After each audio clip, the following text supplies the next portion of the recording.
President Trump says the United States needs Greenland for international security. The president insisting that the U.S. must control the semi-autonomous Danish territory. In 2019, Donald Trump said he wanted to buy Greenland for $600 million. This was the amount the U.S. president was willing to pay Denmark every year to own the island. Obviously, the deal didn't happen, and not just because that's a ridiculous price for such a huge piece of land. The locals and Denmark, which owns the territory, were completely against it. In 2024, Trump once again said he wanted Greenland. This time, though, he didn't even rule out taking it by force. But why is the island so interesting to the president and the US in general? First off, it's all about the resources. These days, any country would love to get its hands on tons of oil, gas, and metals, and Greenland's got plenty of all that. According to a 2023 study, Greenland has 25 out of 34 critical minerals identified by the European Commission. It's home to one of the world's largest uranium deposits, which is key for nuclear energy and weapons. That alone is a big deal. But on top of that, there are rare earth elements, which everyone keeps talking about these days, well, except maybe China, the top producer of these resources. Speaking of China, for the US, controlling Greenland means keeping the PRC out. You know, that big geopolitical showdown we're living through. Greenland's also an island right on America's doorstep, so having control over it would mean setting up a fortress capable of defending against any possible attack. These are the most obvious reasons why the US is so eager to get Greenland that every time Trump takes office, he brings it up again. But there might be another reason, one NASA scientist brought back into focus when they flew over Greenland in 2024. Here it is, buried under 100 feet of ice and snow. What is it?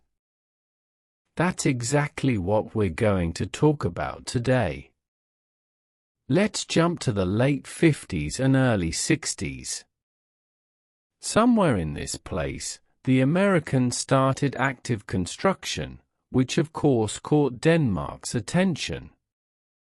Before that, back in 1941, the US and Greenland signed the Defense of Greenland Agreement, allowing the Americans to build their bases on the island. But before you start building on someone else's land, it's a good idea to ask the owners first. That didn't happen, so Denmark had some questions right away. In response, the U.S. Department of Defense said this: they were testing construction methods in Arctic conditions and checking out the PM-2A unit, that's a nuclear reactor running on 93% uranium-235 with a power output of 2 megawatts. The first system of its kind. And yes, it's portable. You could bring it to a location, put it together, use it for a while, then take it apart and ship it somewhere else. And according to the US, Greenland was exactly where they decided to test it. It's not hard to imagine how shocked the Danes were when the States decided to test an experimental, unproven nuclear reactor on their territory without giving them any heads up. The countries had signed an agreement to protect Greenland, and now there's a whole nuclear reactor that could cause some kind of trouble. Basically, you could say the US was up to something they had no intention of sharing. Skipping ahead for a moment, the true goals of this whole operation in Greenland wouldn't be revealed until 1995. Until then, all documents and any related information would remain classified as top secret. The US, for its part, had a real need for this operation. Since before construction even began on the frozen ground, they had to lay down a road for many miles to the designated site and then transport 6,000 tons of supplies through Arctic conditions. Good thing there was already the Thule base nearby, which became a staging point. But that didn't exactly speed up moving all the materials, tools, and equipment. The whole process could take up to 70 hours. So the US started building the base and gave it a simple yet ridiculously grand name, Camp Century. Though looking at its layout, you could say the big name was well deserved. It was a massive project. All these lanes here are trenches over 25 feet deep, which the Americans dug out in the snow and ice.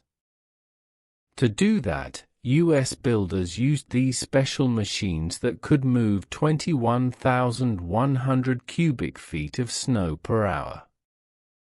After that, they covered the trenches with steel roofing and buried them under snow. This way, they were protected from the brutal weather. The longest trench was 1,000 feet long and kind of served as the main street from which you could get to all the other trenches. Altogether there were 26 passages with a total length of 2 miles. Inside them, well, pretty much everything you needed for daily life. They set up prefab wooden buildings, made a dining hall, and it was actually pretty convenient that the base was in an Arctic climate.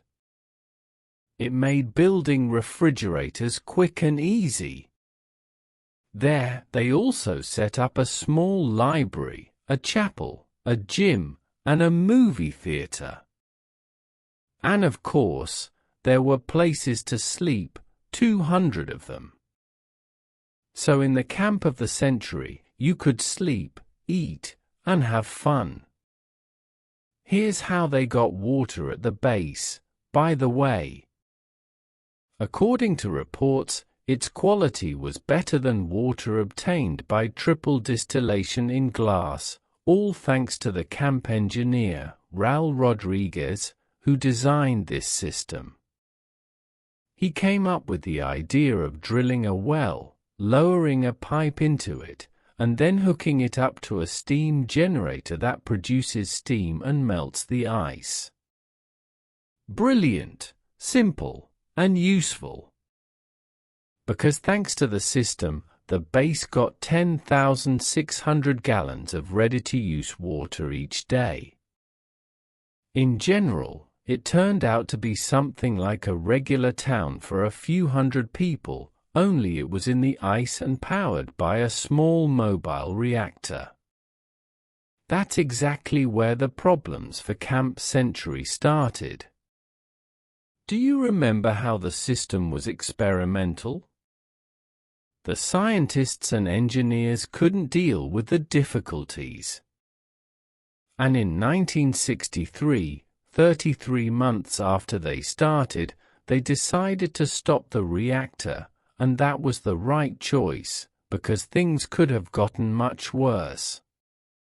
It turned out that building in ice isn't the same as carving a cave in a mountain, because frozen water doesn't stay in place, it contracts, expands, and basically moves. With proper maintenance, the camp was supposed to function normally for 10 years. But due to the movement of the ice, the trenches compressed both vertically and horizontally to the point where many of them reached their design limits just for years after the base started operating. And then Camp Century was abandoned in 1967.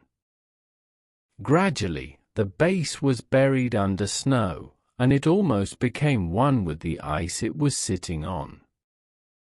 Once an innovative camp, it blended so much with the surroundings that nowadays only people connected to the project probably know exactly where it is. Because just imagine, NASA, which is clearly important for the US, is flying around doing its thing in Greenland and then suddenly spots Camp Century on its radars. I mean, even they didn't know where it was located.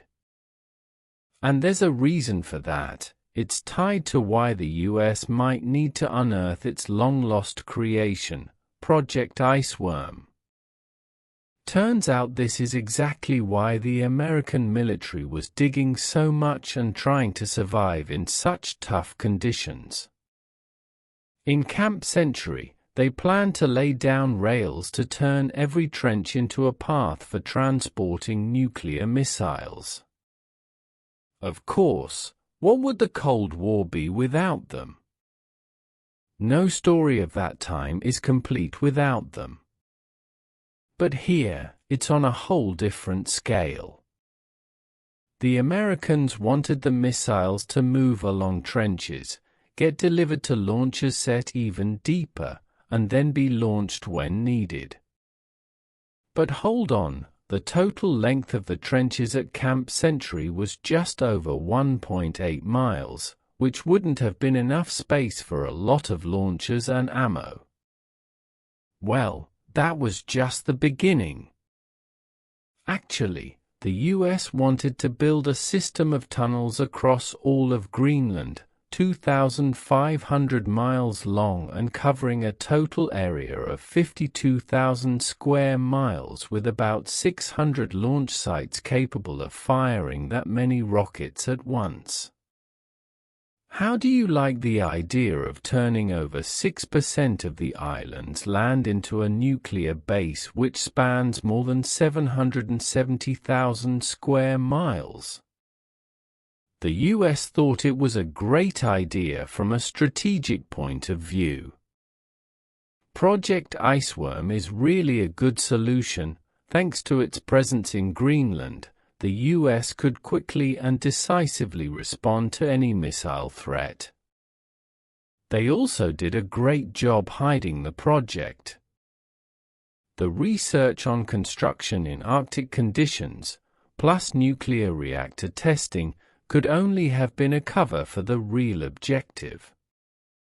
The only thing left is to figure out how the US would cover up 600 nuclear missiles and 2,500 miles of tunnels from Denmark and the rest of the world. But well, that doesn't really matter anymore.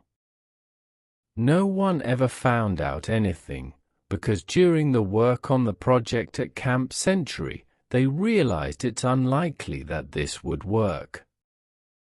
Even if a relatively small camp gradually changes shape and falls apart, which is dangerous even without missiles, how can they be talking about 2,500 miles of tunnels? In the end, the idea of Project Iceworm was buried somewhere in the ice along with Camp Century. But what about digging up the old camp and finishing what was started?